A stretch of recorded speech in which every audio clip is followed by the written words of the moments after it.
Good morning, everyone.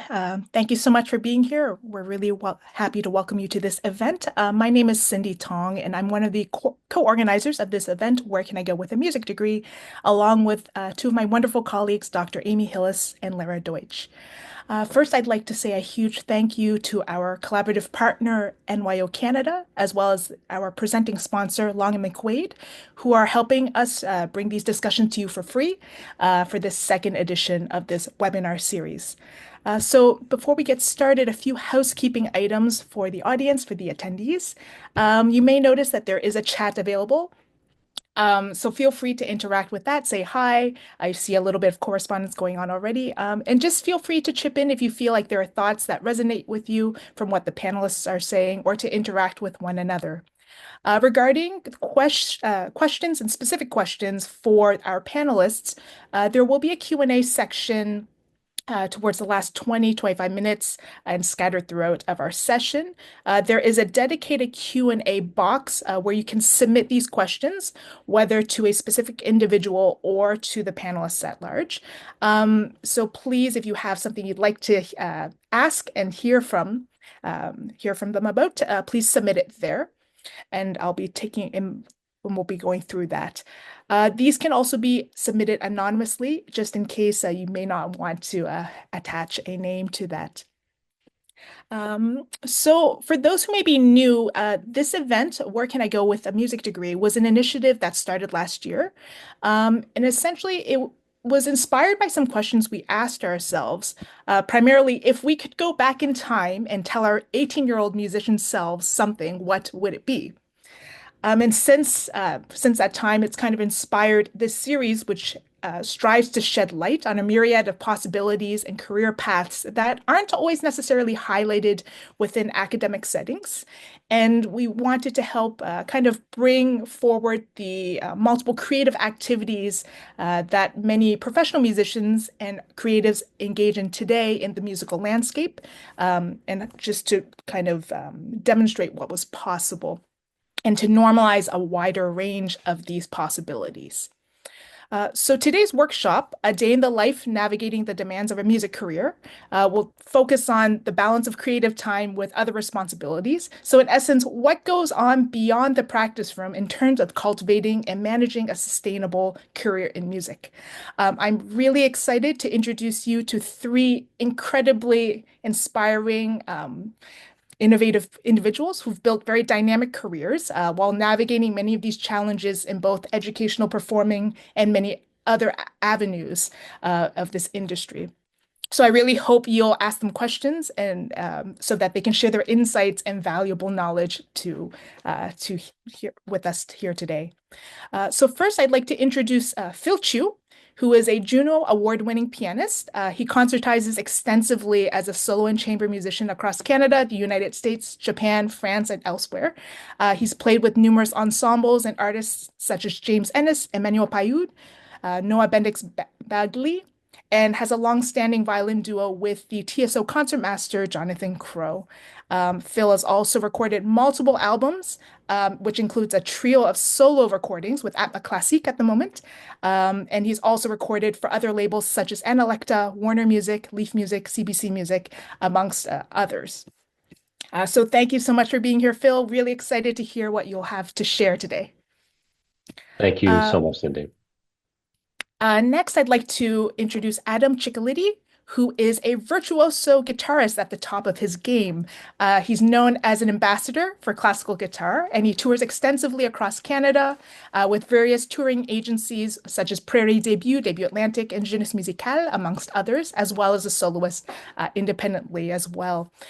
He's commissioned over 24 works since 2019, and most recently commissioned and premiered 6 new concerti for 2 guitars and the chamber orchestra 13 strings just last year, alongside his ensemble colleague Stephen Cowan.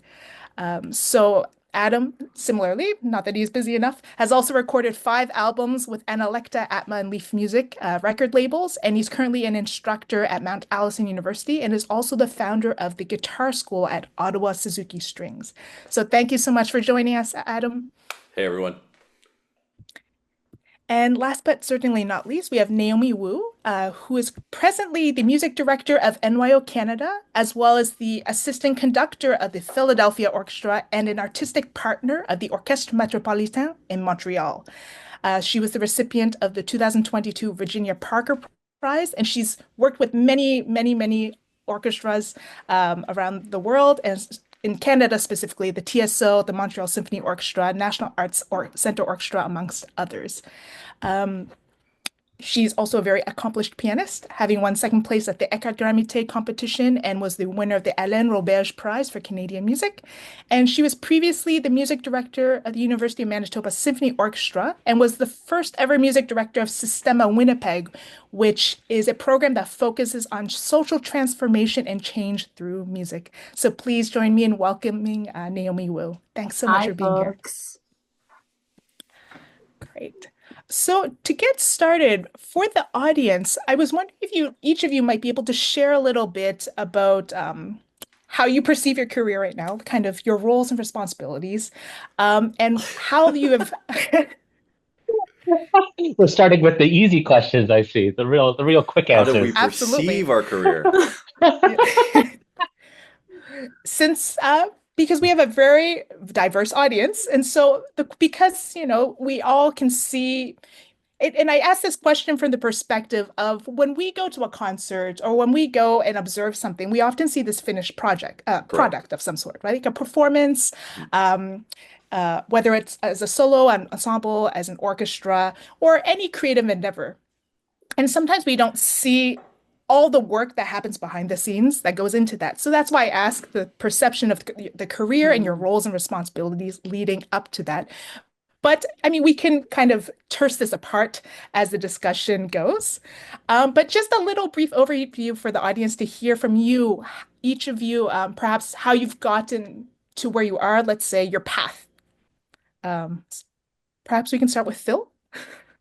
Okay. Well, first of all, thank you, Cindy. Sorry to make your job difficult. Hi everyone. Thank you all so much for being here. It's such an honor for Naomi and I to be here. Okay, so I'll try to be as quick as possible, which is my path is probably like everyone else's, and hopefully yours as well, is very unique and very strange and very Uh-huh. bizarre and filled with only like maybe goals and objectives, and then all kinds of ones that fell apart, and then new ones that formed from those, broken parts.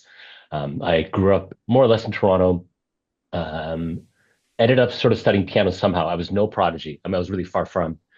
I would say I stumbled ass backwards through a lot of opportunities. Made my way to the Young Artist Performance Academy in Toronto, which is now the Eli, the Taylor Academy. From there, I went to Glenn Gould for a piano performance program. Very confused, very lost. Decided to, like a lot of my colleagues, make my way to University of Montreal to just keep studying piano, solo piano, because Mm. like what else was I gonna do? There's a lot of confusion. It was a lot of okay, well, what's the kind of what pathways exist? I guess that's one. Um, and ended up quitting that program. It's a great program. Wasn't for me. And from there, started working as a collaborative pianist at McGill because I needed very simply to make money. And it seemed like the best way to use my most transferable skills at the time to be able to do that in the most efficient manner possible. And ideally still in the arts. And then from there, that's a longer story, and I'll pass the mic on to the others. But then basically from there was just a series of different kinds of decisions, good and bad, leaps of faith, and also long periods of just of security and safety that Yeah. sort of that formed the career that I currently have now, which is a mix of all that you described very nicely. Thank you, Cindy. Yeah, I think the leap of faith is pretty like central to what we all had to go through, getting to where we are. I remember when I was doing my bachelor's at McGill, Phil, you were playing with everybody, like everybody that needed a collaborative pianist. I just saw you everywhere. You didn't even know who I was, but I just saw you playing with people. And I didn't realize that's what you were doing. Is just trying to make a living, just trying to survive. And I think Yeah, it's trying to find out, like you say, where those transferable skills are right from the beginning, and try yeah. to just get the experience and build Hmm. on that. And Hmm. then Hmm. choices are going to present themselves as you're in those situations. So, Hmm. Hmm. um, do you mind if we segue right into mine really quickly? I'll try to be really brief. Please do. So my path. is obviously, like Phil said, very different and unique, and a lot of it is going to be dependent on the instrument that you play. Given that the guitar is not an instrument that is often used in orchestral settings, we go through a different path. We tend to work a lot on solo repertoire, so it's a lot of I don't want to say loneliness, but it's a very like you know a journey of with oneself and the instrument, and trying to figure out how we're going to make that work as we go through everything. So I started like many guitarists in my teens on the electric guitar, because I thought that was cool. And when it was the 90s, and early 2000s, so there was a lot of punk music on the radio, a lot of metal, a lot of hard rock, and that was just kind of like what drew me to the instrument. And I was really attracted to that, so I was playing in bands. And then I showed up to my first lesson with my mom had a nylon string instrument, and I didn't know that was any different than any other type of guitar. But the teacher that I went to work with actually taught nylon string. He was a pianist, but he taught nylon string, and I heard him play, and I was like, well, that sounds like two guitars are playing at the same time. And then quickly realized that that's kind of what I wanted to do. So that electric guitar, classical guitar they were coexisting for a while. And then I started going to Cégep, which is in Quebec, because I grew up in Montreal, a form of post-secondary, so it's after high school, but it's preparatory to university. It was very, very helpful, informative to me. I didn't even know that I wanted to do music at that time. I was actually in that program to do health science and to go into microbiology. And that was my first choice at McGill. And then I put performance music as my second choice. And then I realized, as I made the decision, I got into the biology department at McGill. I realized that it wasn't for me. I really wanted to pursue music. And there have been some regrets for sure when I think about what could have been. But at the same time, I knew I definitely made the right choice, because I couldn't see myself doing anything else other than music. Like I think that's really, really key, is that and when I see people that succeed, is I realize that these people, they're obsessed with music. They're so passionate about it, and they can't see themselves doing anything else. And so then I went to McGill. I saw Phil play lots of collaborative piano. I did a degree over there. I moved to Ottawa, and I lived in Ottawa for 12 years after doing my master's. I got some professional experience. I started my doctorate at McGill while I was still living in Gatineau on the Quebec side of Ottawa. Lara Deutsch, who is one of the co-founders of this wonderful initiative, it reached out to me in 2017. We started a duo. I started a duo with a guitarist named Steve Cowan. And then I started with Steve really getting into new music, and I think that's where most of my focus has been. And then everything else kind of came out of that. So that's my story. I guess I should probably just jump in. Phil, for what it's worth, I also lived in Montreal for a year about 10 years ago, and I also was like, Phil Chiu, a collaborative piano icon. Collaborative piano icon. So just so you know. So CD, I feel like there were two questions. One is like, how did I get to where I am, and how I pursued my career? So I'll start with the first one, which is in a very roundabout way. I was a pianist growing up. I grew up in Vancouver, but I was obsessed with music, but actually could and still can see myself doing a lot of different things. So maybe a little bit different from you, Adam. When I finished high school, I didn't know what I wanted to do. I tried to go to conservatory. I went to Eastman for a year, and I dropped out. It wasn't for me. It was a great school that wasn't for me. I ended up going to Yale and doing my undergrad in math and philosophy. When I finished that, I thought, okay, but actually I do really like the piano. So what if I tried to study piano for a bit, did a master's in piano there. I was like, this also isn't working for me. What can I do that involves music, but also involves some of the other things I really enjoy? I thought maybe I'd be a musicologist. Okay. So I went to England, did a master's in musicology. Was sort of working, but then I decided to come back to Canada, go to Montreal, do another piano degree, then go back to England and do a PhD in musicology. Okay, so I think you know that I'm a conductor. That's how Cindy introduced me. You'll notice that none of these things actually are conducting. But I was conducting this whole time because it was something that I thought was really interesting. So starting when I was an undergrad, I started putting together groups of my friends to conduct things. And I was really lucky that I was at schools that also had a lot of student-run orchestras that had student-run, student conductors. So I was just in a very ad hoc way with basically one intro to conducting class, conducting other students, really not knowing what I was doing, but really enjoying the process. And I did that for basically 10 years through all of my undergrad, all of my PhD. Finally, I finished my PhD. I had a PhD in musicology, but I was like, is this it? Is this the thing? I think I thought, I had stipends to do my PhD. And so it was very practical. And I think I thought maybe getting a job at a university is like a stable career. Mm-hmm. And I think also as I was finishing my PhD, I was like, turns out it's not necessarily straightforward to get a job at a university. Correct. And also I'd been doing all this conducting and I thought it was really fun and I thought it was really cool. And I was like, could I try doing that a little bit? And so that's what happened. At the end of my PhD, I was like, I would like to see if it's possible to be a conductor. I said this to someone the other day that like the idea of like, I'd like to be a conductor felt for so many years like I'd like to be an astronaut. Like that's not a real thing, but finally I just thought, okay, what if I tried? And that was when I got a job in Winnipeg conducting as assistant conductor of the orchestra there. And then sort of from there, one thing led to another. But how I perceive my career now, I would say, Cindy, is actually much like how I perceived it at every one of these steps, which is influx and evolving. I feel like something I've tried to own that before I felt uncertain about, and now I've just tried to accept, is that I don't think my career or really building a career in general is about steps and goals and objectives. For me, it's about values. So it's about what kind of person do I want to be in the world? What kind of impact do I want to have on the people around me? And how do I want to relate to the people around me? I think Phil agrees with you. No, actually, I disagree wholeheartedly. You disagree as you're doing this. It's opposite day. No, it's hard goals. It's metrics.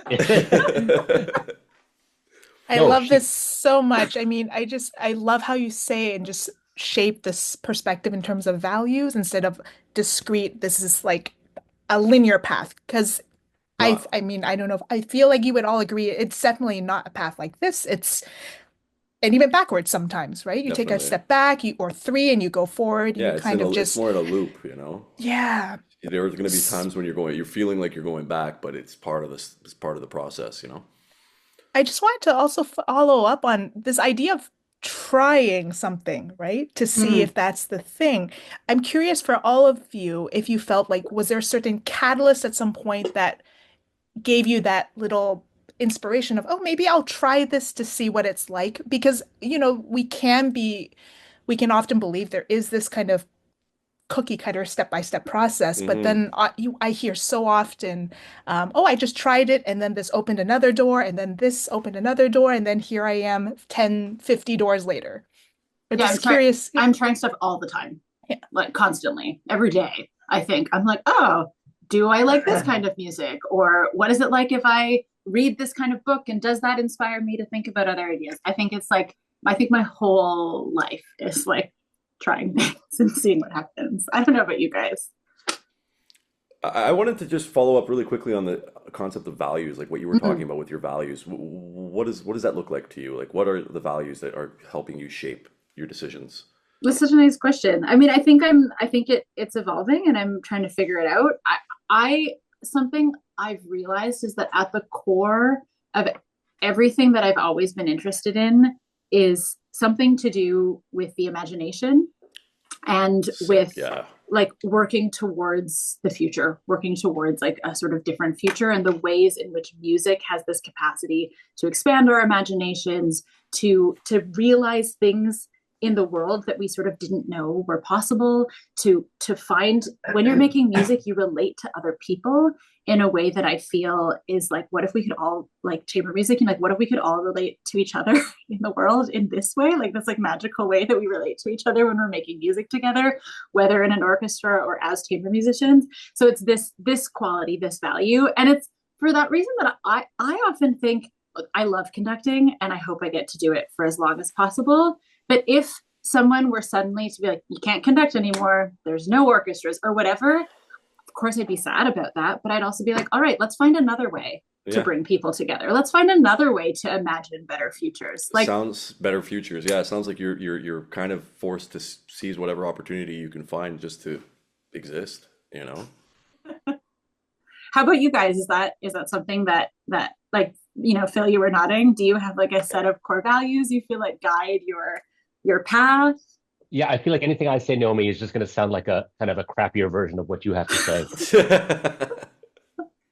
Say it But but anyways. but what more is it than that? It's the the the joy of it, and also the thing you can go to bed and feel good about. And that's very hard to say because there are very pragmatic needs in life. There's very pragmatic needs about building a career and building a living, doing this thing. But when you go to bed at night, it's just you and the things you really believe in and the things that you Mhm. rest on, and be able to go to sleep and believing that like the decisions you made throughout that day, that you go to sleep like at peace with yourself, then you can wake up the next day and sort of try Do it again, and do it again. that failures are not a failure because it wasn't about did I just get this thing or not, but it's did I go for something that like really aligns with me, Mhm. whether it's your imagination, whether for me it's like I really love, I don't know what all the words, bridging or demystification or popularization, Mhm. not as an ugly word, about music and about what we share. Storytelling. Yeah, so am I doing things that align with that? Am I doing it in a way with integrity? Am I doing that in a way that corresponds with my values? Then great. And if it's a failure, Mhm. sure, it's disappointing. If like I have wishes for what how those things can be expressed, and if the world or the industry or that moment or opportunity doesn't work out, okay, like that's all right. It's sad, disappointing, but I can carry on because it wasn't a far leap from what is meaningful to me. Absolutely.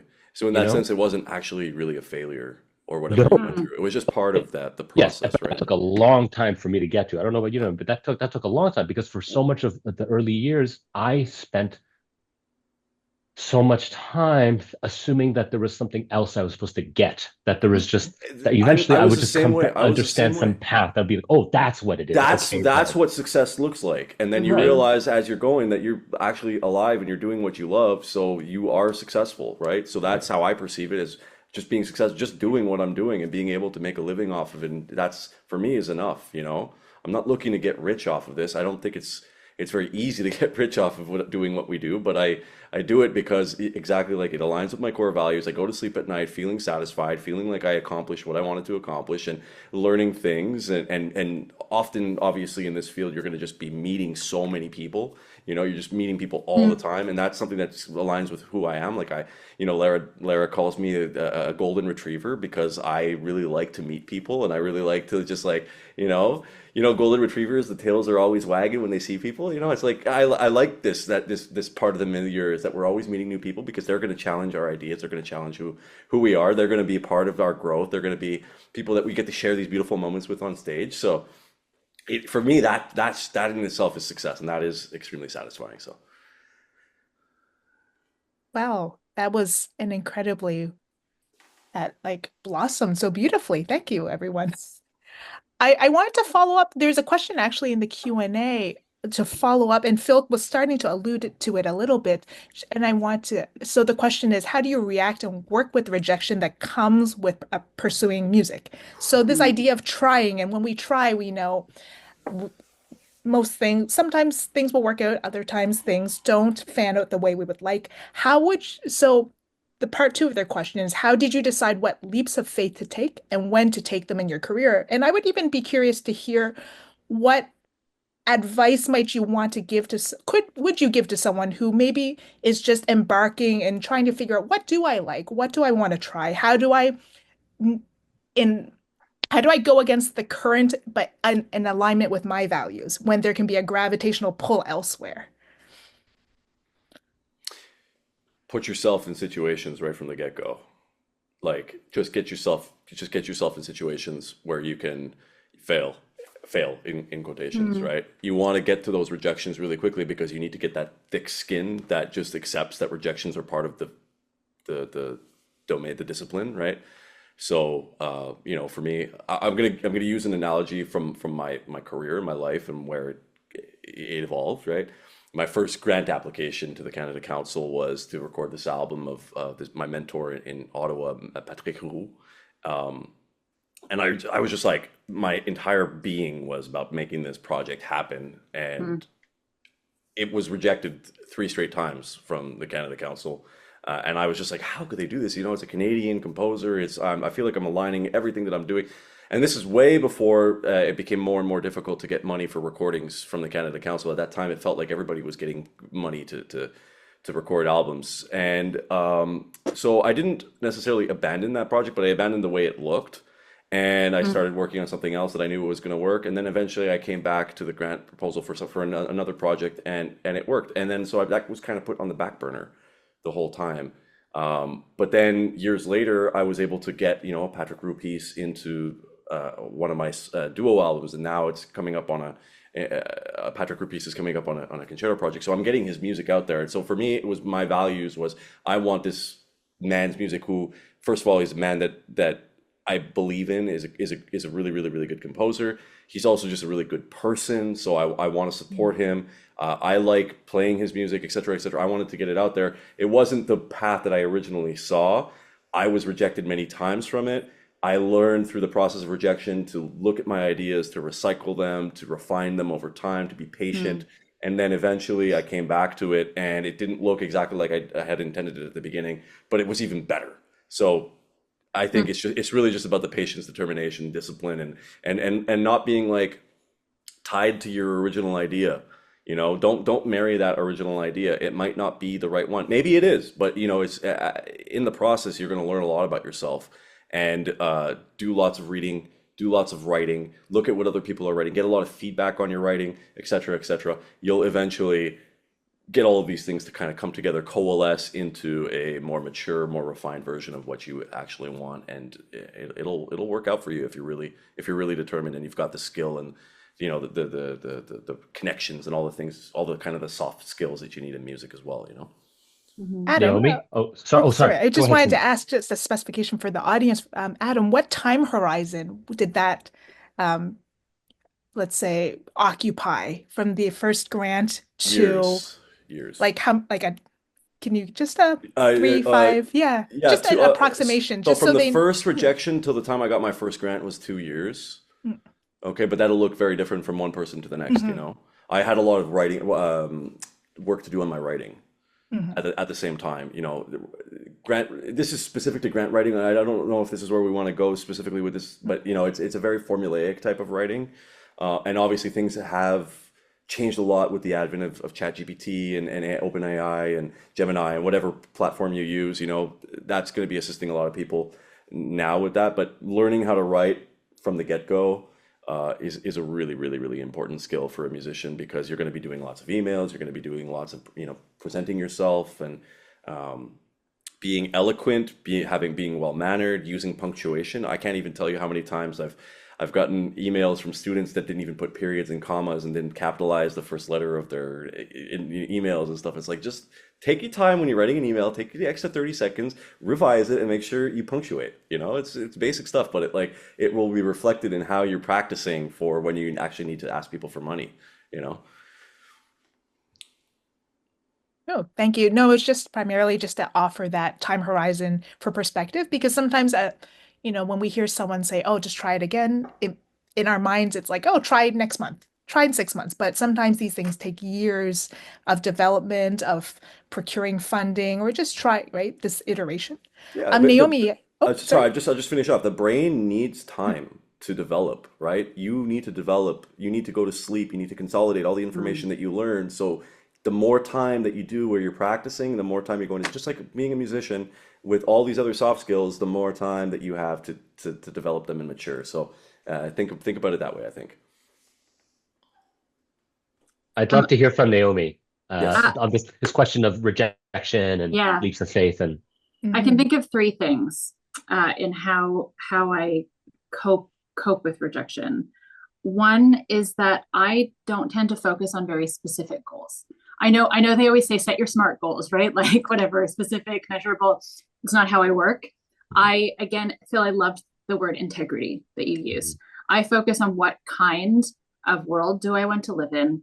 How do I want to be with the people around me? So yeah, I throw in grant applications constantly, and if one comes through, I'm excited to pursue that project, but I'm not usually thinking I have this idea and this idea only that I want to do. I'm thinking, all right, I have all of these ideas because all of these will allow me to live in the way I want to live, both with like security, financial security, and not just career wise, like in the practical ways I want to live, in the places I want to live, around the people I want to live, whatever. But then also just with, it's actually, as you say, called integrity. I think it's such a helpful word. So one is not having specific goals, because if your goal is specific and measurable, you can fail at it more easily. If your goal is, this is who I want to be in the world, value oriented, then you can find ways to do that. The second one I would say is having things that I care about outside of music. A lot of my friends are not musicians. All of my closest friends, all my like very closest people are not musicians. And that's really helpful to me, because it means I'm surrounded by sort of all kinds of people and ideas. And I feel like it means I don't take the specific musical rejections too seriously. I also, I pursue other kinds of projects outside of music, sometimes professionally, sometimes for a career way, sometimes just for fun. Don't worry. I don't know if some of you were there last week and heard like Nikki talk about her ultra marathon running, which feels like cheating. I do like to run, but I don't do that. But I care about it and I love it. So I have things that I care about and I love that aren't musical. And then the other one, Adam, is actually what you said, practicing. So I apply for so much stuff. I try so many things. So I am used to failing at things. I've been doing it for so long. And so I think the more things you try, the more times you fail, and therefore the more accustomed you are. And then I think this sort of relates to this leap of faith question, because how did I decide what leaps of faith to take? Just by seeing what came along. Exactly. Like really just trusting that the people, often it was like the people who reached out to me or the people who were interested in doing things with me. Mm-hmm. I thought, okay, is this a kind of person I want to spend time with? Mm-hmm. And do they have ideas that excite me? And I'd be like, okay, let's go. Yeah. And sometimes seeing what comes along is coming from up here, right? It's coming from up here. It's not because somebody's emailing you, giving you an opportunity. That's going to happen. Totally. That's going to happen. But it's sometimes it's like, oh, there's this person I really like. Mm-hmm. And I want to make music with that person, and therefore I'm going to make that happen. And what will that look like? I don't know right now, but let's bounce some ideas off each other and see what comes back. Yeah, it's like intuition, and intuition. Yeah, there's so many things that have happened or opportunities that have come up for me that if I backwards trace them, I can say, oh yeah, that's because I said yes to that really strange project in that really strange place with this person, but that's where I met person X who introduced me to person Y who introduced me to person Z. But I could never have projected that forward. Everything's easier in hindsight, but yeah, going forward, we don't know what the future looks like. Just like Steve Jobs said, tracing backwards with the calligraphy. Yeah, absolutely. I would just like to sort of, again, only say worse what Adam and Naomi have already said, which is, I think you should not be married to a specific iteration of your idea. This is so important, because if you're so married to a specific way that your idea looks, whether that's a career path, whether that's a career goal, that you are doomed to be disappointed, like terribly disappointed, and suffer like a huge fallback, when really, if you take the time to think about, to work at, to claw at, to read, to think, to open up your perspective and your horizons about what does that come from, this idea, what is the core of that, and explore laterally what that can look like, that you open up like a much wider world for you of the many ways that could be expressed. So that you're not like trying to like sort of build, you're not trying to blossom like one very specific kind of rose and only one time. And if it doesn't work, then like it's this sort of life failure. But actually you open up the possibility for this like really great garden of many different kind of breeds of roses. And it can be just so many things, and that some will wilt and some will fall, and that patch won't get much sun. But the wider you open it up, then like the pot, like it's being open to possibilities that you currently aren't aware of. But that only comes from sort of stepping back from clawing at one way. And did you just come up with the garden analogy right now? That was extremely poetic, Phil. It was, and it really works. Like, it really works. I have it here right above my camera. Talk about a rose garden.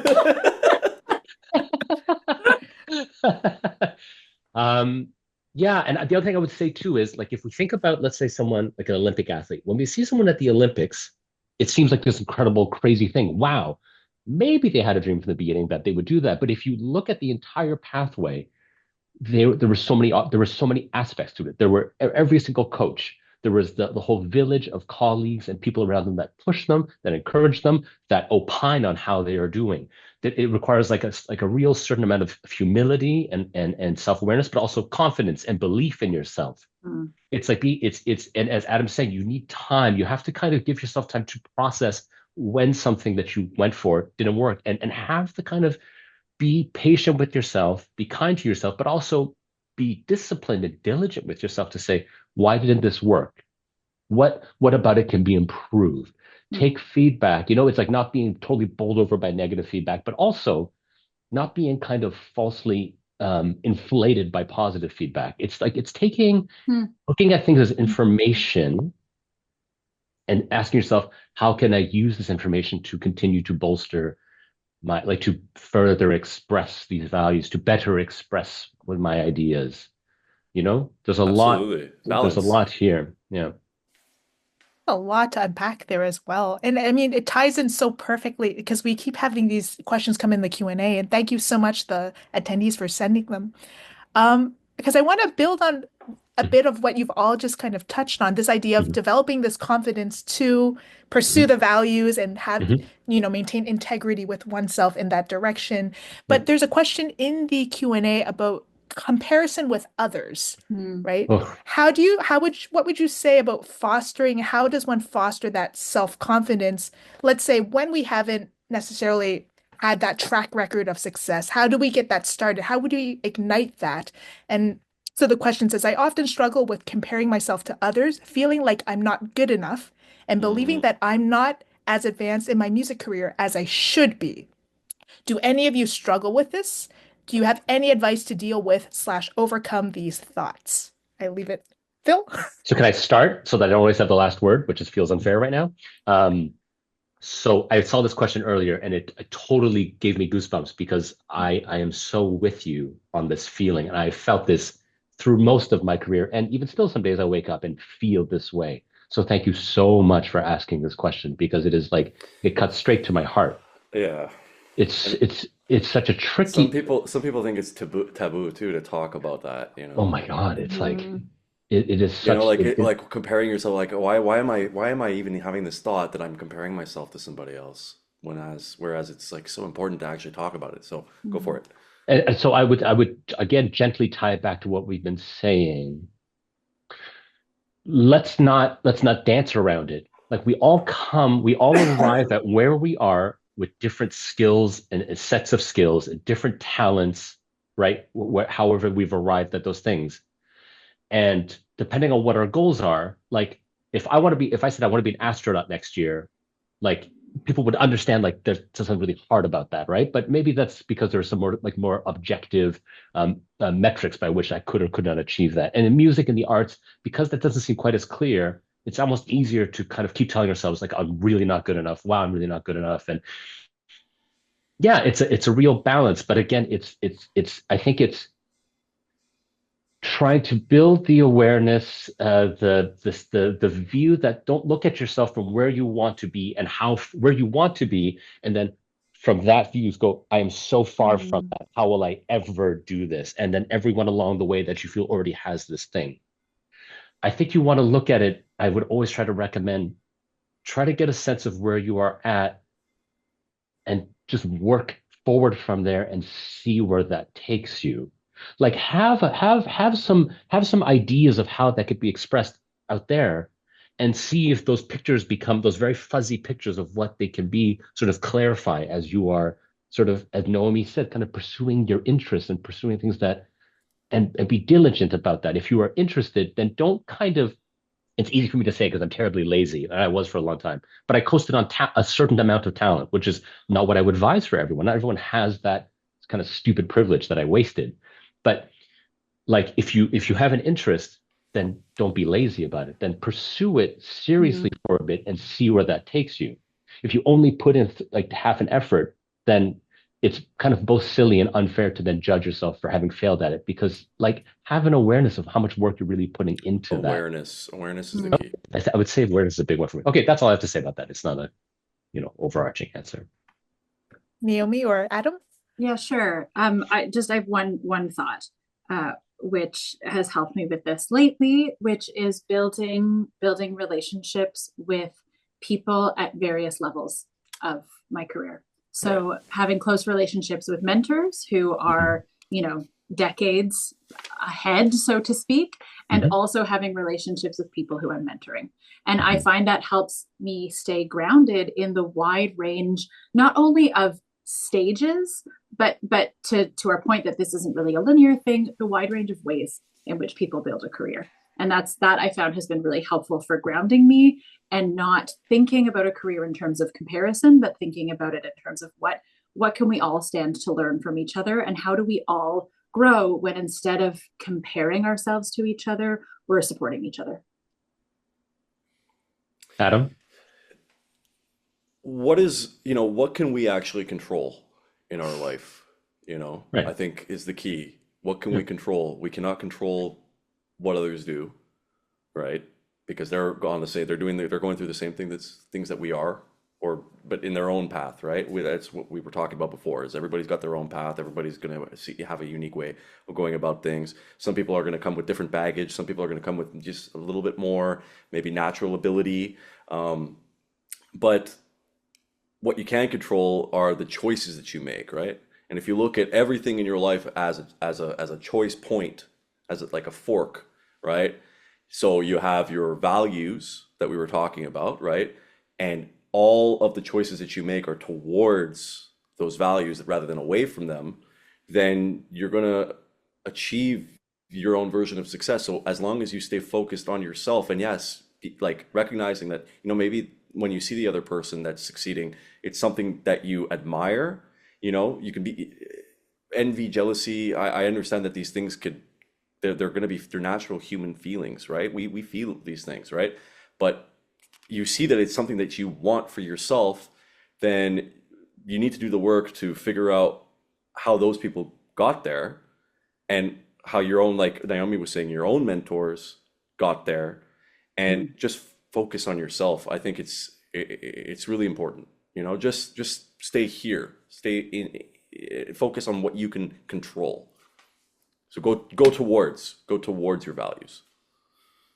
Like, can I So, say, and this is not to demean any other career choice at all, but like, if I said to myself, so I qualify, if I said to myself, what I Yeah. want to be as a lawyer, Okay. it's kind of clear. I either am a lawyer or I'm not a lawyer. Mm. If you say, what I want to be a musician, well, the moment you pick up your instrument, the moment you're practicing music, you are a musician.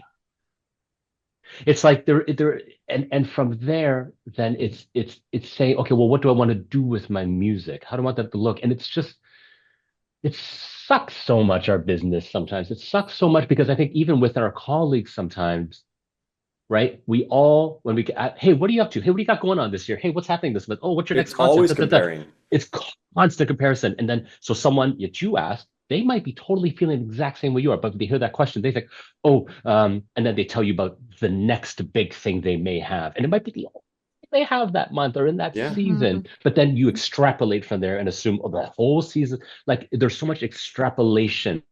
It's the Mhm. same way, if I could, this sounds like therapist talk. It's like, when you're growing up, you think your family must be the only messed up family on the street. Like my parents must be the worst parents. And like, but actually everyone's is difficult and struggling and no matter what it looks like from one view, it's like so different from the other. And so this thing about comparison good enough, like I can only encourage you, as we're all saying, we're with you in it.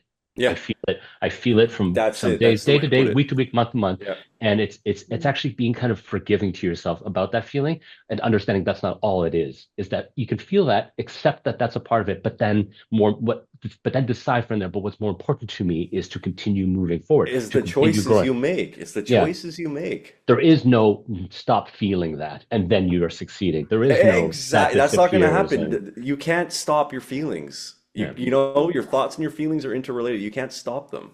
So just like you say, you learn to accept them. They're going to be there, and make sure that you align your choices with what you want. So you got to do a lot of this self discovery in this process. All right. Cindy. Back to you, No, Cindy. Back to you, Cindy. no, Or I'm Naomi, if you just had something here. else. I'm just here to moderate and throw out the questions.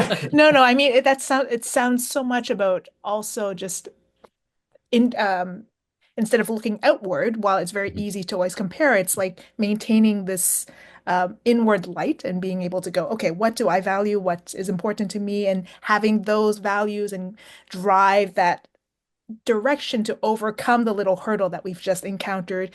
And I don't want to say little as in to demean it, because things that may feel gigantic to one person may, or small to one person may feel very large to another, but just that inward kind of direction. Yes, Phil. No, no, no. Yes. I was gonna pick a question actually that I thought it gets a little Yes. Yep. detailed that we could all speak to that relates to where we're just coming from, if that's okay. Absolutely. So the question here from Nicholas is, as a solo musician, but I think we just say as a musician, how difficult Mm. is it to network in the beginning of your music career after your degree? And I want to bring this up because Naomi already referred to it, and I Mhm. couldn't have shooken my head more aggressively, um, In a vertical motion. in a vertical slight variant, like it is the people you gather, you surround yourself with. It doesn't matter what 100%. career it is. It is so much the people. Even if you look at someone, you think, wow, they are like this incredible hermit that just like did this. It's like never the case. We're almost never possibly aware of the whole infrastructure that helps bolster us up, you know? Mhm. And so I want to leave most of the time for Naomi because she already spoke to it a bit, but this idea of people, the people you surround yourself with, do they resonate with your values and principles? Do they feel like they just, do they fill you up?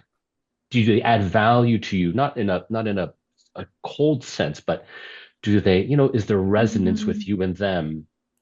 And to be mindful about, like, networking is I don't mean to, it's not to demean the question. I understand it's an important verb, but actually I kind of hate the term networking, this kind of idea of I have a career goal. Who do I need to in my corner? Yeah, I looking can at it from that achieve perspective. this thing. Yeah, So because networking That can icky. automatically have yeah, that connotation, right? yes, it totally does. And I look at it as sort of who do I share similar artistic values, personal values with? Can we build something beautiful together? Can I add value to them and what they're doing? And what are they teaching me? Hmm. Mm. That's always been the way I approach it. And know me, because I keep referring to you, I'd love to hear your thoughts on this.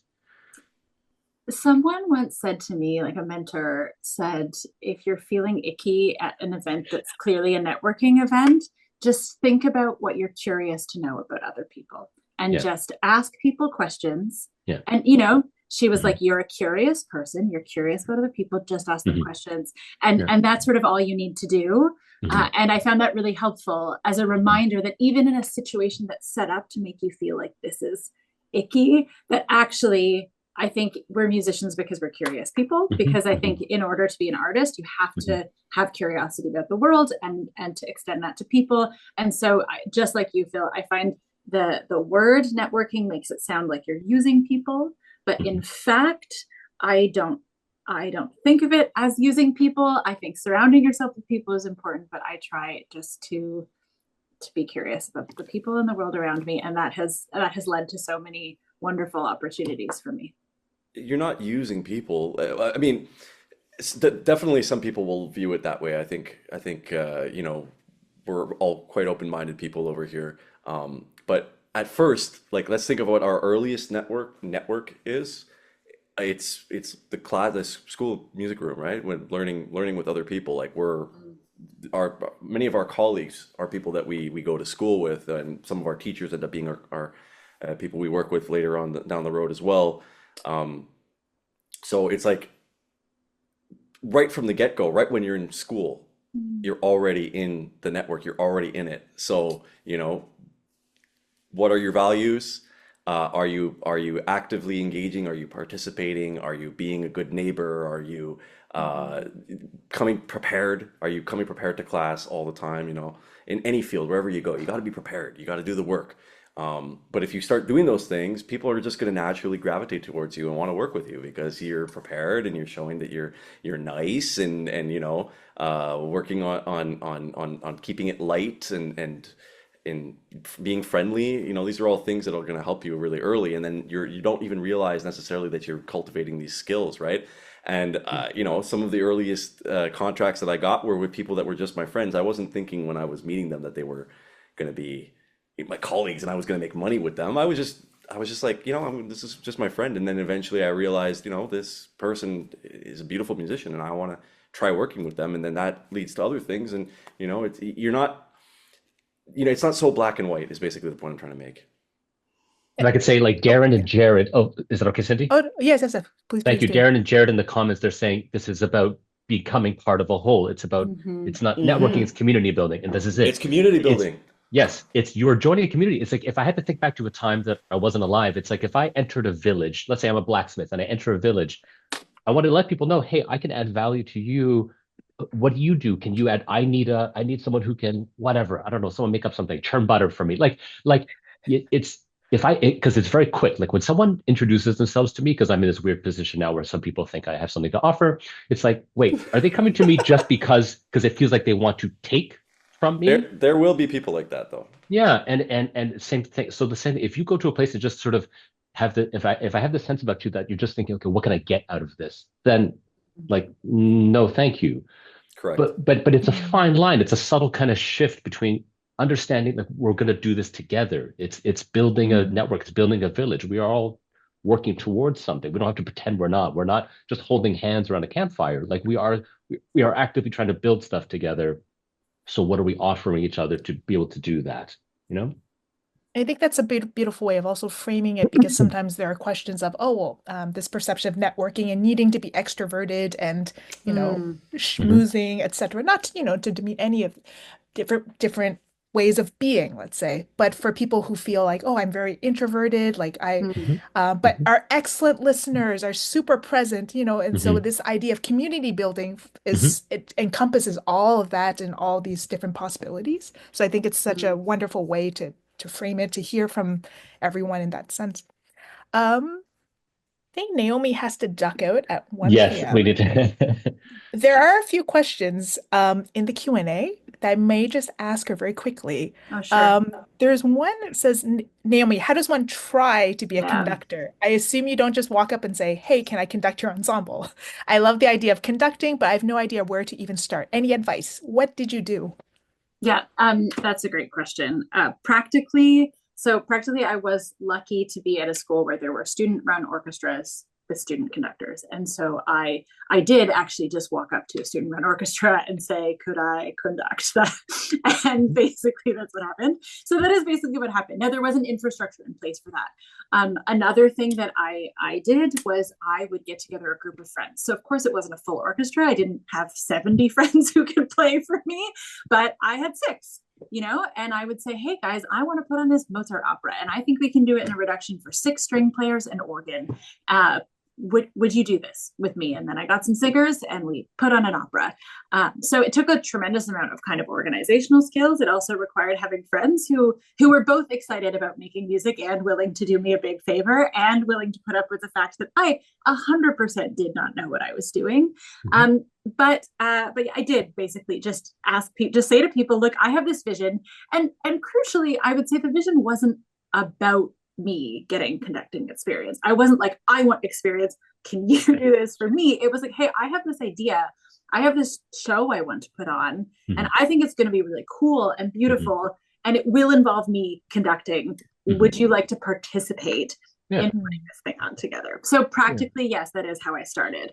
And then when I finished my PhD and got work as a conductor, I just started sending applications to jobs. So of course that did take having some body of work like that took those other experience that I had conducting students and having videos, but really, although many people do go to school for conducting, I personally didn't. I took a couple of introductory conducting classes in my undergrad. When I was in grad school doing musicology, I did do some master classes and I had some private lessons, but I didn't do a formal degree. And for until I got the job in Winnipeg, I had a lot of insecurity about that. I thought, Mhm. maybe I need to do a degree. In fact, I was finishing my PhD and I thought, do I need another master's degree? Which I'm I'm glad I didn't do Full this. on imposter syndrome right there. but and so anyway, that's the story, is that I didn't do a degree. I did take videos of myself doing it, and that was how I got the job, was just by sending in applications. And I also think the other like really important thing about this trajectory is, again, I can look backwards on it and see how it happened. In the forward direction, it involved a tremendous amount of luck, like a tremendous amount of being in the right place at the right time for so many of these opportunities. And I am grateful and I acknowledge that. And it's not to say that I think everyone's careers involve a lot of luck, and that isn't to say that they're not good, that people who were lucky are not good enough. It's like they're both good and lucky. And I think that's also really important. And it's a hard thing to reckon with, I think, on both sides of that coin. But luck might not seem like a tangible thing to some people that are in the No, chat, right? it's They might not. see that like that doesn't sound attainable to me. But really, like when you see you put yourself, you were in the right place at the right time, it's because at that time you had those skills too. You had all this. Sure. Exactly, Sure. Adam. That's Sure. it. If I'm on a plane and someone says, "Is there a doctor right here?" Like I can't, like there's right. That sounds so obvious, but that is Sure. 100%. What is opportunities are constantly floating Right. out there. Yeah. And also, if you're if you're immersed in your community, if you are showing up at concerts, if you're out and around, you Mhm. hear of opportunities. And the question is, have you been and do you continue to put in the work so that when the moment comes and your opportunity comes, one of them comes, can you say, "I can step up. It's a bit of a leap, but I can do it. That's the I leap can of try faith this." right there. That's luck. That's what luck is. Are you ready for when opportunities come by? That's nice, Rosie. That's a good way of Opportunity putting it. comes to prepared people. To prepared people. The preparation is the People. key. Yeah.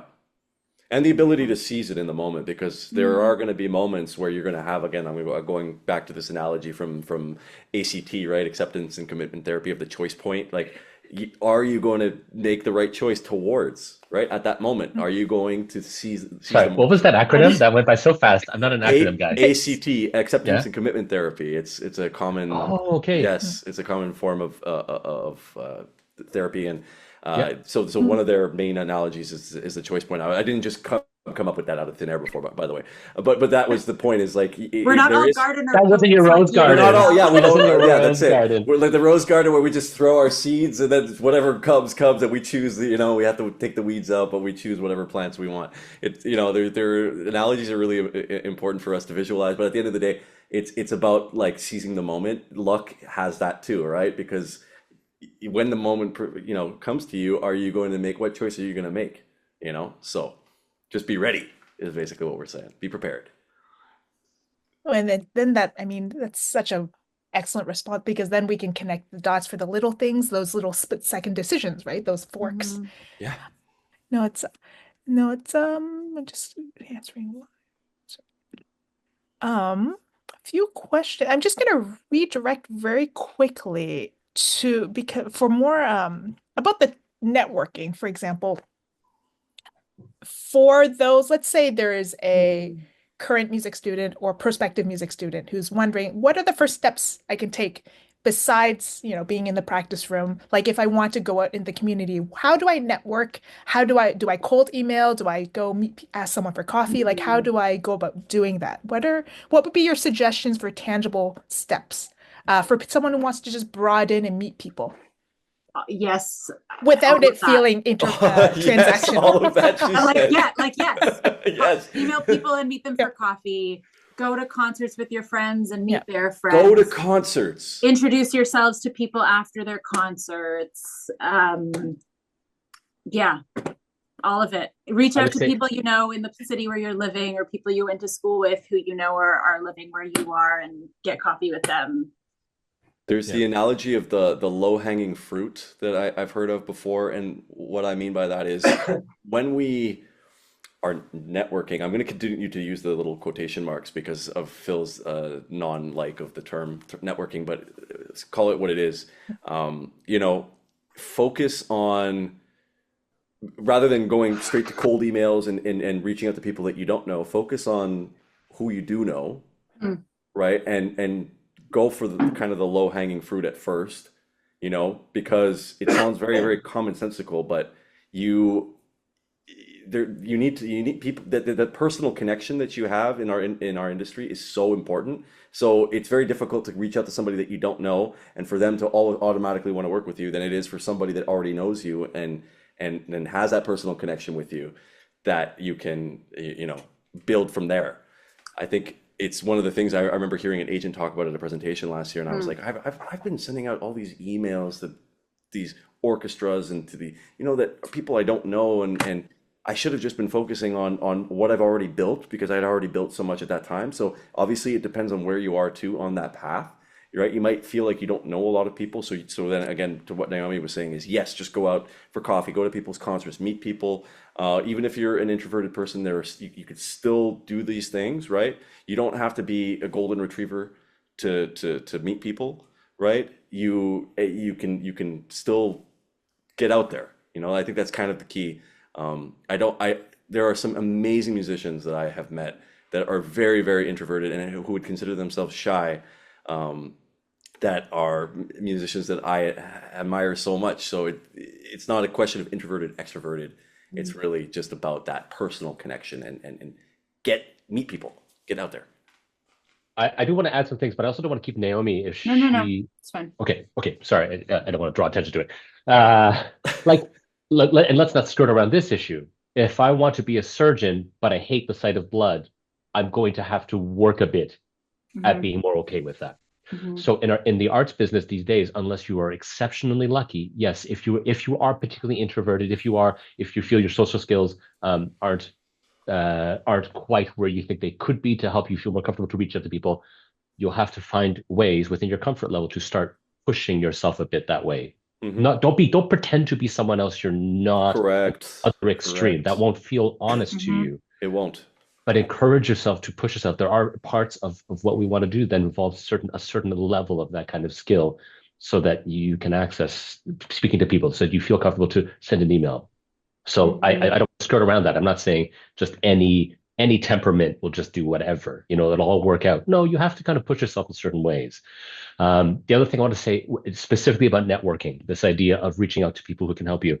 What I love to see, and that's actually what's really critical, like some days I'm busy, some days I'm not, but when I get an email from someone, hey, I would love advice on XYZ, blah, blah, blah, what I want to see, besides, as Adam said, a kind of clarity of communication, some level of professionalism that doesn't feel haphazard, is that this person has done some work before they approached me. That it's not going to be this like giant fish net thrown into an ocean and just going to crawl my brain. I don't have time for that. I want someone who knows why they're reaching out to me and says, I would like this much time if it's available. And here's sort of the topics I would love to discuss if you're available for that. And I would say, great, this person's focused. I'm not just going to have to talk for half an hour like I am right now. Sorry, everyone. I'm not just going to have to blabber on. They know what they want from me, and I can add value to that. No problem. There's nothing I want to ignore more, unfortunately, if I don't have time for it, than someone who just says, hi, I want to know how to sign up for this concert series I saw you play at. I would just say, I don't have time. I'm sorry, I don't have time. Cold you emails have not done your work. Cold emails from composers that just like throw their music at you and they just expect you to play it. It's whereas you get a cold email, it's like, oh, I went to see one of your concerts and I heard you play this piece by this person, and I really liked what you said about the piece, and I kind of resonates with me. I have this music where XYZ, Sure. all of a sudden I'm more interested. Yeah, I mean, Adam, you talked about like having a personal connection with people in order to reach out for them, and I think a personal connection doesn't have to be you've met them before or you have a friend in common. I think a personal connection can be, wow, we both are obsessed with Pauline Oliveros, and I saw that you did this project about her, and she's also my favorite. Her, by the way. I love her. Yeah. And so I'm writing to you because I know you're really into this thing, and that's why I want to be in touch with you. Right. That's what a personal connection you're establishing a link right from the beginning. Yeah. Like for anyone today here in the participants list, I signed up and listened to the entire NYO talk. I thought, Naomi, I couldn't believe all the words you were saying. And this really resonated with me. Would you have 15 minutes that I would love to ask a few more questions about it? Right? Just establish that you've done some work, that you've put in some time, that you are curious and want to learn more. I think generally the people who you want to help you will want to help you if you demonstrate that. Yeah, because we all went through it before too, right? We all had mentors. We all had people that paid, and we're just paying it forward in our own way too, right? Yeah. And still do. I mean, I saw a question in the chat that just to speak to really quickly, like, are you still advancing your musical skills? Like constantly. Every day I wake up and I'm practicing every morning. I had a mentor actually take me through an exercise once. It was in a group, and I found it really, really difficult and really useful. And I'll share it because I found it really useful.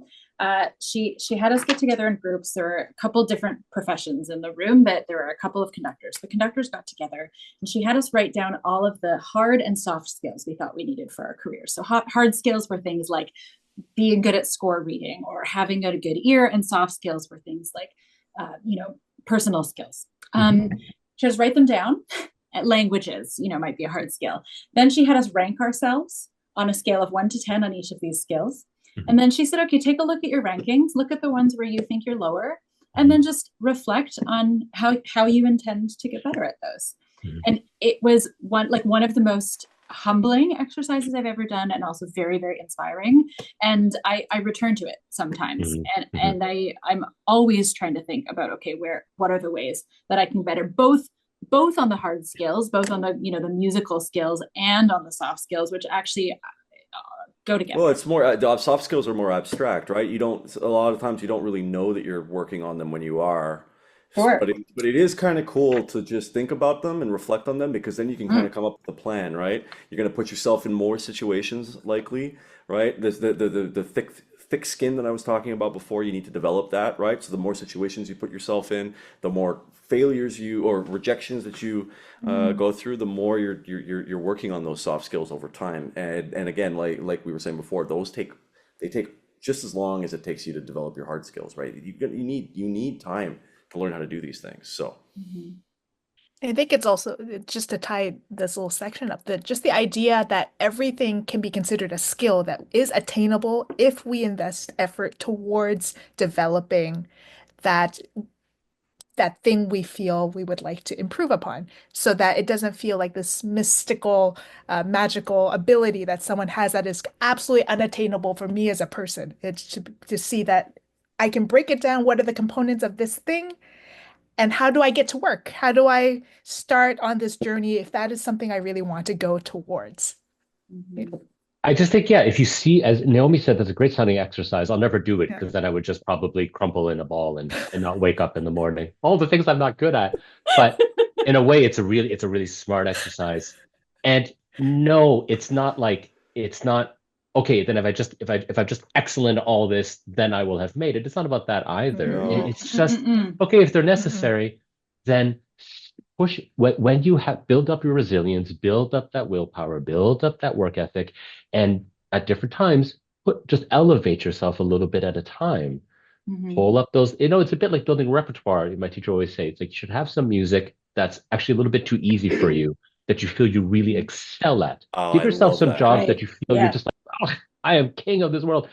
Give yourself stuff that RCM Book 4, you're a joke, RCM Book 4. Yeah, but actually, but the funny thing is, if you give yourself RCM Book 4, you're the hardest. And push yourself to man, like I the first love time you RCM read it. Book 4. It's one of my favorite books for guitar.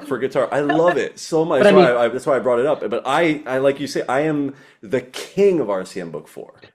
But put yourself in a situation that feels easy, but then use that opportunity to challenge yourself at a skill you think you're not good at. Exactly.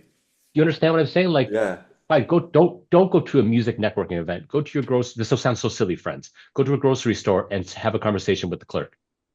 Terrifying. Put yourself, or whatever. But you're challenging yourself in a less, just a little bit. Give yourself, and then the bulk of your repertoire is stuff that's sort of in your wheelhouse, but is pushing you a bit, and then have something that's a bit beyond your ability, right? And it's a bit of all that. I do have to leave now. Phil, okay. I will text you when I talk to the clerk at the grocery store. This is my challenge. That's your challenge now. and thanks everyone for all of your questions. I hope I was able to answer some of them, and it was great. Wonderful. Great to see you both, all of you, and meet you all, and I'll see you next time. Thank you so much, Naomi. Thanks for joining us. Naomi. On this topic of advancing musical skills, and there's also a question about how do we find motivation to practice after graduating. So I don't know, I'm definitely not like Adam. I don't sound nearly as organized. I'm pretty haphazard about it all. I have intense periods of work, and then I have pretty intense periods of non-work, non-piano I know that's not all musical skills is, but like if we're talking about that, there are Hmm. times where I practice very little. But and I only say that to say it's like a pretty wide spectrum, is that you have to discover for yourself what works best What for works for you. you? What works Yeah. for you? Now, in terms of finding, but the question is, how do you find motivation to do it when you don't have any work lined up? That's a really excellent, pivotal question that I hear so often. I find it hard to organize my time without the structure of school. 1,000,000%. Start doing it. Start finding, like, you have to, like, I think one of the lies we tell ourselves that we're taught. I don't want to put all the onus on all of us, but one of the lies I tell myself or told myself is that I have to wait for an opportunity to perform, so then I'll practice for that performance. But friends, like there was a time not all that long ago where actually, whereas these days we look at presenters who hire us, who bear all the risk of presenting us. There was a time not that long ago where artists were actually very much tied to the risk of putting on a concert. They contact someone somewhere and say, I want to put on a concert, let's split the house, whatever it may be. And so if what you need is not just work lined up, but if we call it work, or do you want a performance opportunity? Then organize a recital at your local church, organize a recital in your community hall, organize performances at a senior's home. Do whatever you need. If it's performance and you need some stress, then do that if that's what motivates you to get practicing. You don't have to wait for someone else to invite you. I know that feels a little more prestigious, but it's not realistic for everyone at every stage. At every stage, that's the key. At Is that every stage. you have to recognize there's a bit of reality, a dose of reality that's needed. You need to know where you kind of are, and recognize, maybe at right out of your bachelor's degree, it's going to be difficult for you to cold email people and start getting gigs. So yeah, doing what you're saying, creating your own opportunities by organizing your own gigs at first, that's really, really, really important. If And you're, that takes yeah, time, and you need to learn how to manage your time. You need to learn how to put an entire program together. You need some ability to find a venue, and there's a lot of skills that come together in organizing those things. And then once you do the concert, don't just like stop at doing the concert, but also reflect on how the concert went and what worked and what didn't, and who showed up and who didn't, and why they did and why they didn't. There's so many different things that go into that. But yeah, that I definitely think is a big element to learning how to motivate yourself out of school.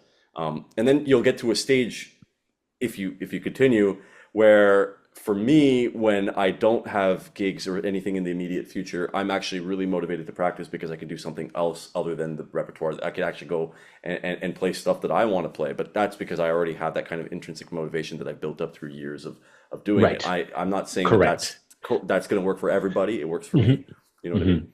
Yep, absolutely.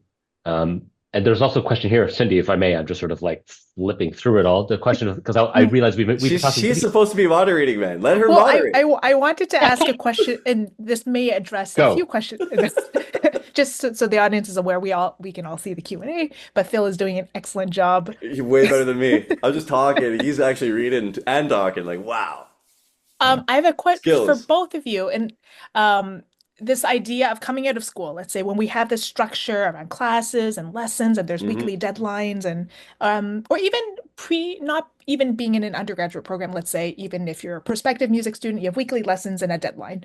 Um, how did you go about? So it's a two-pronged question. I suppose the first part is what, how did you go about creating or structuring your time? Mhm. What skills were involved? Like how did you decide I need to do this amount of practicing? I needed to, do X, Y, Z, because it's almost like carte blanche in a way for some people when they leave. I certainly felt that there was this proverbial cliff when I finished my DMA, for example.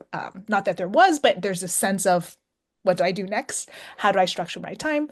So first question, how did you go about organizing that? And then for those who might be curious, what does your distribution of time look like day to day? How, in certain periods, let's say, how much time do you practice? How much time do you spend on admin, personal life, and creative time? Because there are a few questions pertaining to that. Mhm. Admin, balance, creative time. Um, so first, Adam, you maybe want to go? how did you figure out how to Uh, structure your time without well, that I think at first I institutional? I didn't I Hmm. didn't structure my time, and I learned to do that as I became more familiar with the territory. Um, Hmm. I think there's kind of like this tunnel vision when you're in school, and you're so focused. Well, at least in my case, I was so focused on just, getting to class, being prepared for class, doing all these things. It's really good for learning how to structure yourself, but you're not really seeing what's going on outside. And one of the things that, if I could go back with what I know now, is, even when I was in my bachelor's degree, I could have been a little bit more proactive with getting out there and performing. I felt like it was almost like I needed to wait until I was out of school to organize performances for myself, that were not for like my family or for my friends, but for strangers, and just getting out there, So now it's turned into, like, I'm pretty strict about this, and this is absolutely not a reflection of what other people do. I know some people have very different realities, but I like to uh, reconnecting with my instrument as basically one of my first things in every day. It's just the nature of my instrument, obviously, but it's also, I just feel really, really happy and balanced, and I feel like I'm grounding myself, and my day is starting out well if I reconnect with the instrument right after I have breakfast every day. Some days you can't, obviously. I don't like necessarily starting with admin work in a day. I feel like if I've gotten some practice in, then I've already, you know, if any instrument takes time to warm up, you need your nerves to wake up, you need your body to wake up. It's a physical thing too, right? Your mind is waking up. But I definitely try to get a little bit of admin work done every day. Otherwise, it becomes an insurmountable mountain that is just hard to control.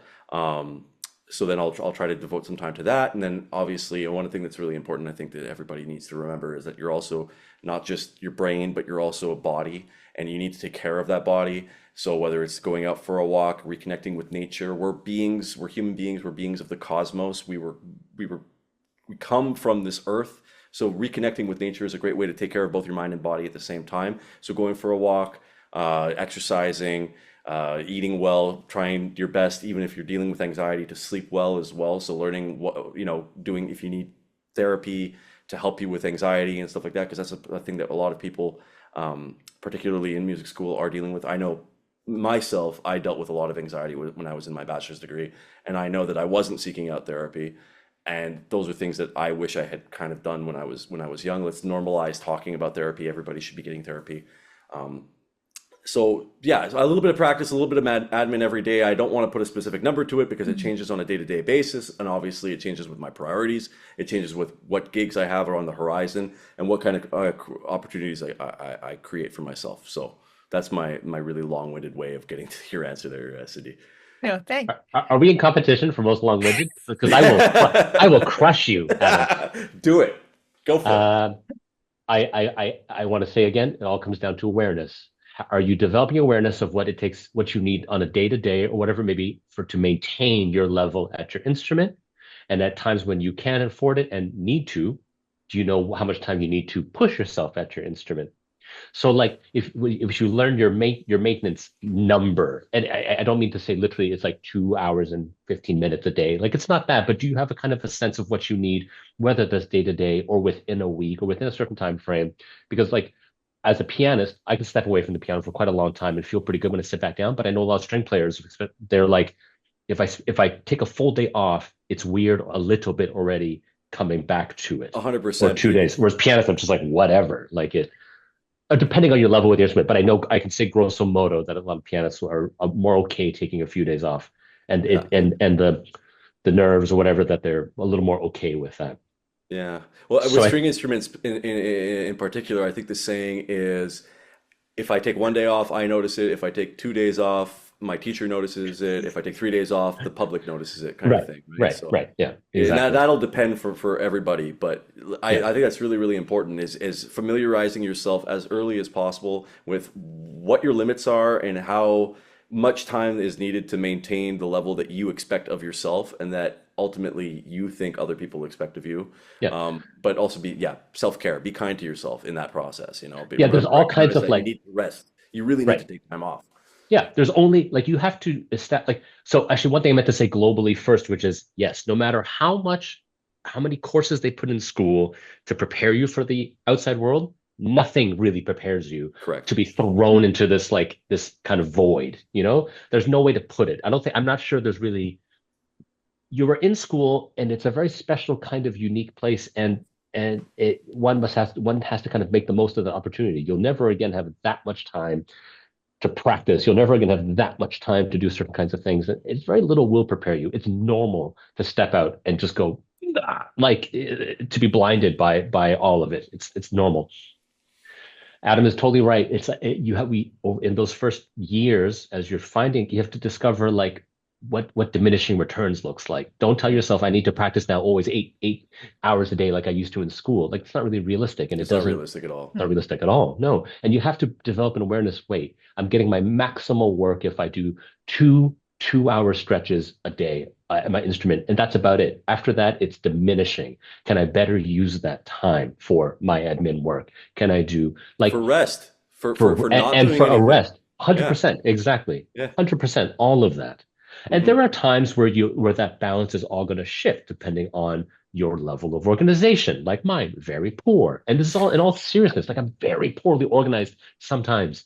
And so it meant, yeah, I mean, just like when you're in school, it meant cramming sometimes. It meant catching up for things. It meant having to put in a bit more time. But most of the time, you want to try to figure out what your average looks like so that you're keeping everything at a you're keeping things at a level and not like Yeah, here with because any you don't task. want the anxiety to start kicking in because then that's And going to then start. this becomes your Yeah, baseline where you're just feeling like you're always just always barely there. breathing. Yeah, Yeah, yeah, and there are going to be times in your career. There's times, obviously, in school when that happens, right? There's going to be times in your career where things are packed totally. on, Yep. and And you especially couldn't at the have done anything about beginning, it. and especially at the beginning when you're starting to plan future Yep. seasons, because as a freelance artist, you're like, okay, well, I every dollar that comes into my bank account, I'm responsible for securing it. I don't have a company that's behind me that's just Right. putting money in my bank account, right? Some people do. Like my mom worked the same job for 40 years, and that's incredible, but that's not what I am living. So I need to plan well in advance, which means that I have a lot of different things that I need to keep track of. Like, do Mm. I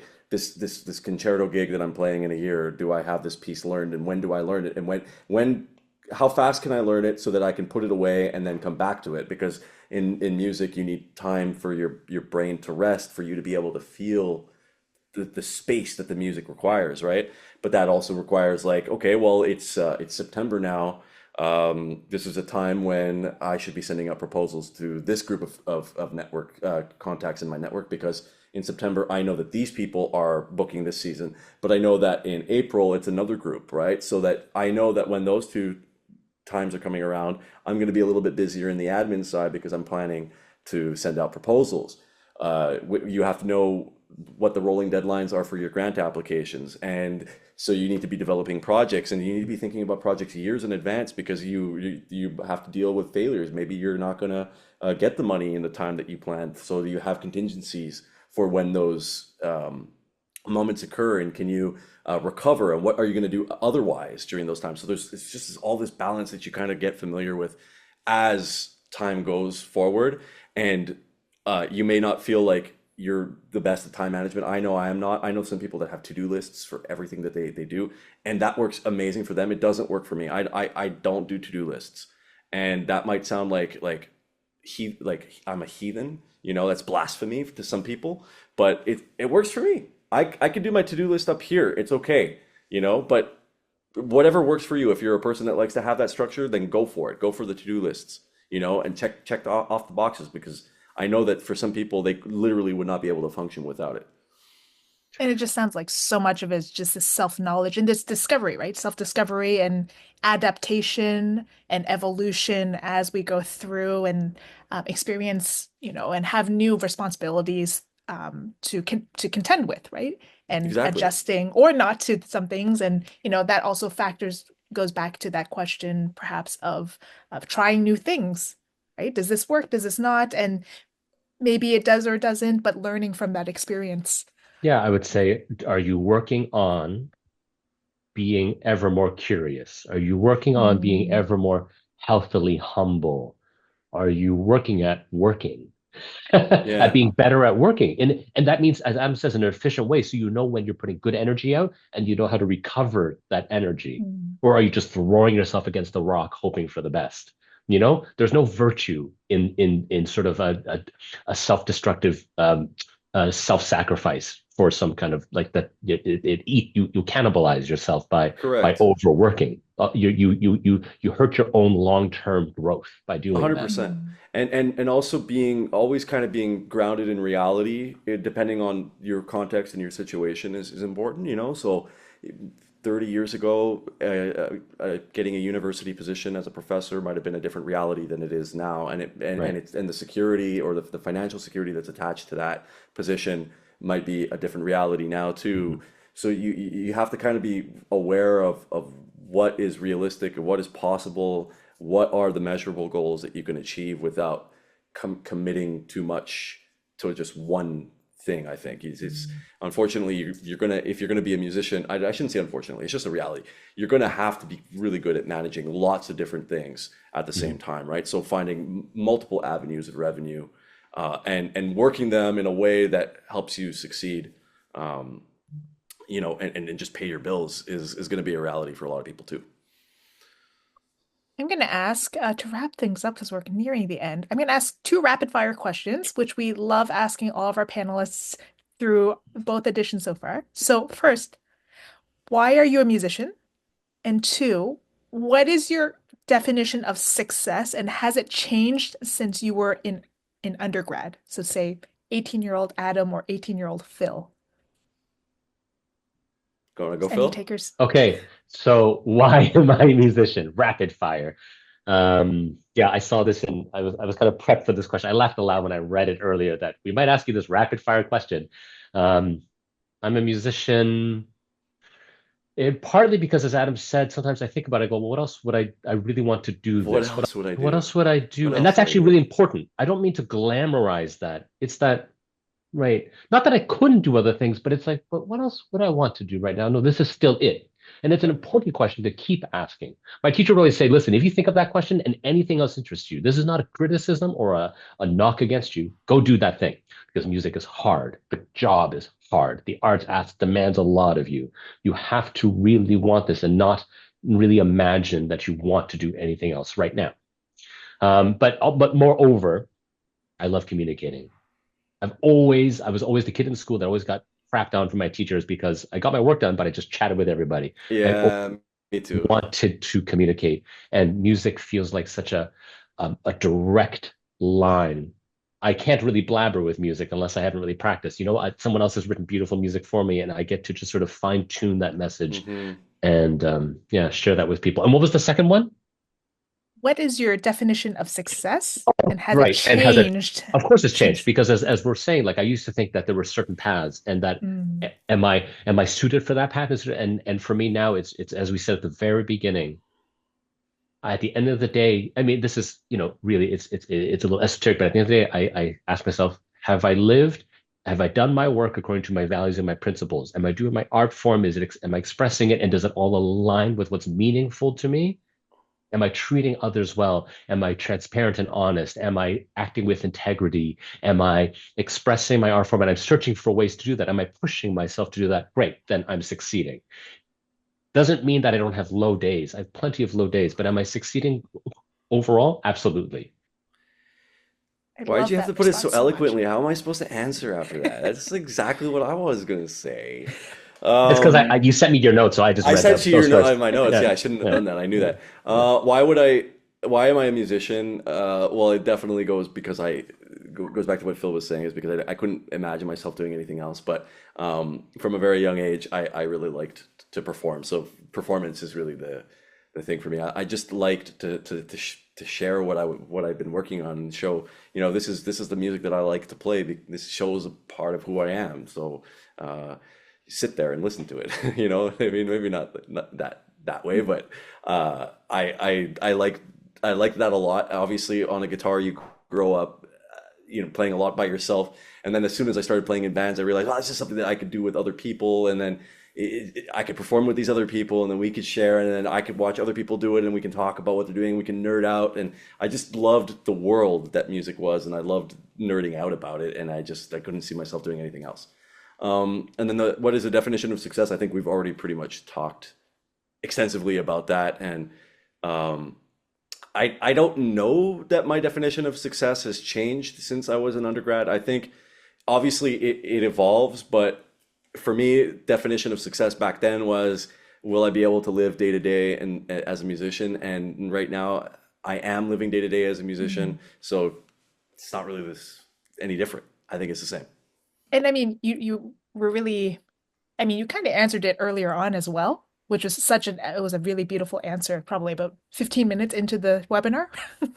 Which was, This sorry. idea, this idea of success in music, you were alluding to it even earlier on in the webinar as well. And it Hmm. seems to track this trend of so much of looking less inward and outward, not inward in the sense of self-knowledge, but having these very discrete goals that we tend to have when we're 18. Like, I'm going to play a concerto with an orchestra. I'm going to, record 50 albums, sort of thing, and seems to It's look okay. It's okay outward. to have those And things, though. yes, It's okay. absolutely. Those things are that ambition it should not be frowned Hmm. upon. It just need to be measured. Is it all there is? Is Hmm. it Is it all all there there is? is? Right, Yeah. Yes, Yeah, right. but it's okay to have those goals for Totally. yourself because maybe absolutely. that's going to be a massive motivator for you, you know? Hmm. And if it's getting you into the chair and helping you do what you love, if you're suffering through it, no, then there's a problem. But if you're sitting down and you're practicing because you have these motivations and they come from that source, that might change. I definitely wanted to do that when I was younger, and those things Hmm. have changed. Now I just want to, play music with my friends. Yeah. Hint, hint, Lara. I'm sorry, my winking is really terrible. I I want apologize. to say one more thing. It's actually a little bit of a non sequitur. It's because we had talked about it at the start before this webinar started that people would want to know what a day in our life looks like. And all I want to answer because there's a question here also in the chat about that. And I just want to say that this is a very unsatisfactory answer. And I am happy if you're on the here webinar, please email me and I'm happy to have a singular chat with you to express to you how completely bizarre and random and strange like any workday can be.